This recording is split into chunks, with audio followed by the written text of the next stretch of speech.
Beneath the sparkle of sequins and the roar of stadium crowds lies a world far removed from the glamour it projects. Cheerleading, a profession synonymous with pep rallies, pom-poms, and pristine smiles, has long been romanticized as a symbol of American spirit. But behind the high kicks and perfectly choreographed routines lies a darker reality, one rife with exploitation, systemic inequality, and a culture that silences its most vulnerable voices. This is the untold story of professional cheerleading, an industry built on dreams but sustained by sacrifice, control, and, too often, cruelty. The roots of modern cheerleading stretch back to the 1960s, when NFL teams began incorporating squads of women to entertain fans and boost morale. What started as a sideline novelty soon morphed into a multi-billion-dollar spectacle, with teams like the Dallas Cowboys cheerleaders becoming cultural icons. But as the NFL's revenues soared, topping $15 billion annually by 2019, the women at the heart of this spectacle faced a stark paradox. They were the face of the league's glamour, yet treated as disposable labor. Maria Pinzoni, a former Buffalo Bills cheerleader, learned this firsthand. In 2012, she landed her dream job cheering for her hometown team, the Buffalo Bills. But the dream quickly soured. Despite the Bills earning over $250 million that year, Pinzoni was reportedly paid just $105 for 840 hours of work. She paid $650 for her uniform, attended unpaid practices, and juggled community events without compensation. When she questioned the legality of her contract, doubt crept in. Am I crazy? The answer, revealed in the documentary A Woman's Work, The NFL's Cheerleader Problem, was a resounding no. Pinzoni's story is far from unique. Across the NFL, cheerleaders have faced wage theft, hostile work environments, and contracts that treat them as volunteers rather than professionals. Lacey Thibodeau Fields, a former Oakland Raiderette, trained for 18 years to earn her spot on the squad, only to be paid $5 an hour after deductions for mandatory hair, nails, and spray tans. Cheerleaders for the Cincinnati Bengals were required to stay within 3 pounds of their ideal weight, while Baltimore Ravens squad members endured regular weigh-ins. The New Orleans Saints, as detailed in their handbook, faced rules governing everything from social media posts to tampon use. These policies weren't just invasive, they were gendered. Male players faced no such restrictions, a disparity that former Saints cheerleader Bailey Davis called out in a landmark gender discrimination complaint. Davis was fired in 2018 for posting a photo of herself in a lacy dance outfit, a violation of the Saints' strict social media rules, which required cheerleaders to block players online, avoid eye contact with them in person, and even flee restaurants if athletes entered. Players, meanwhile, faced no consequences for pursuing cheerleaders, highlighting a power imbalance baked into the industry's DNA. Financial exploitation is equally jarring. For decades, NFL teams justified poverty wages by framing cheerleading as a privilege, leveraging the prestige of the role to extract free labor.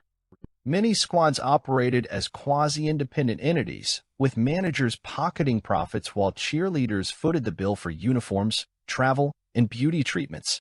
In 2014, Thibodeau Fields sued the Raiders for back pay, sparking a wave of lawsuits across the league.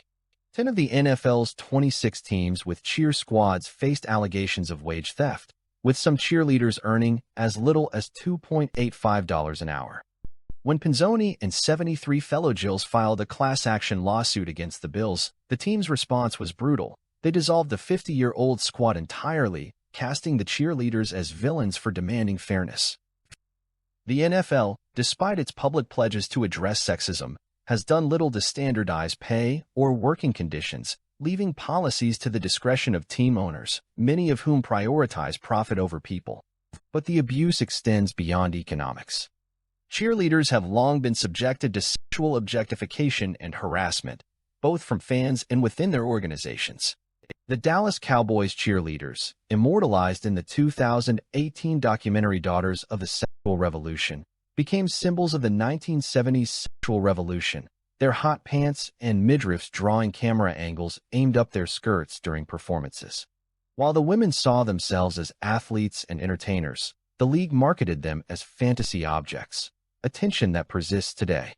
In 2013, Washington football team cheerleaders were flown to Costa Rica for a calendar shoot, It was all alleged that they were pressured into posing topless for photographers and attending a yacht party where they were plied with alcohol and forced to mingle with male sponsors.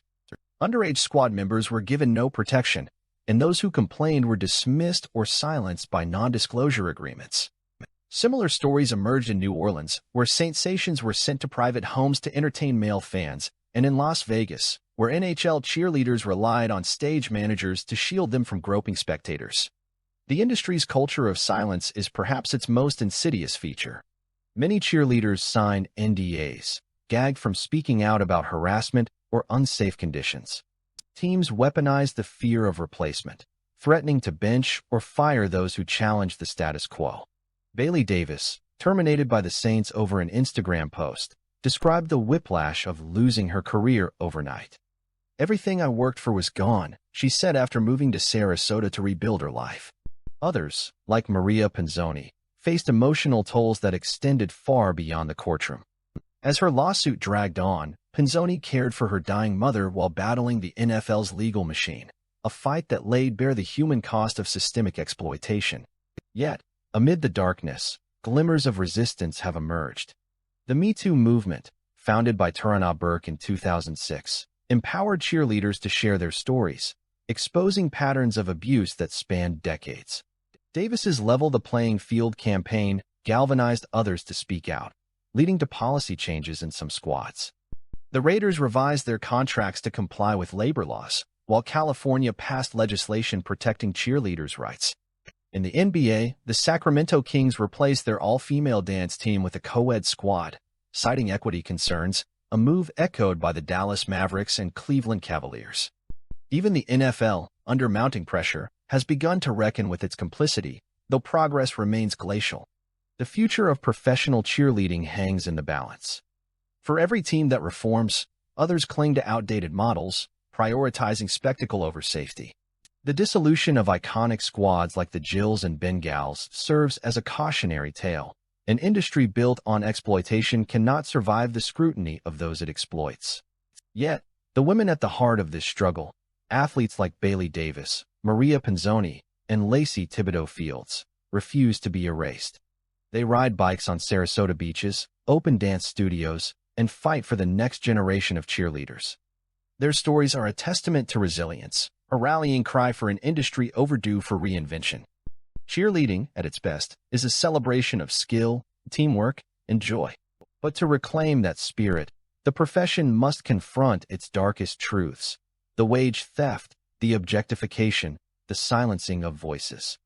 The path forward demands more than policy tweaks or PR campaigns. It requires a fundamental shift in power, one that honors these women not as ornaments, but as athletes, employees, and human beings. The stakes are high, but so is the resolve of those who've already risked everything to be heard. As the lights dim on the field, their message rings clear: the era of exploitation must end. The next routine depends on it. I hope you enjoyed today's episode of Giant Geek. If you learned something new today, please make sure that you're liking, subscribing, and clicking on the notification bell to make sure that you stay updated with all the new episodes. I always appreciate your time, and I hope to see you on the next one.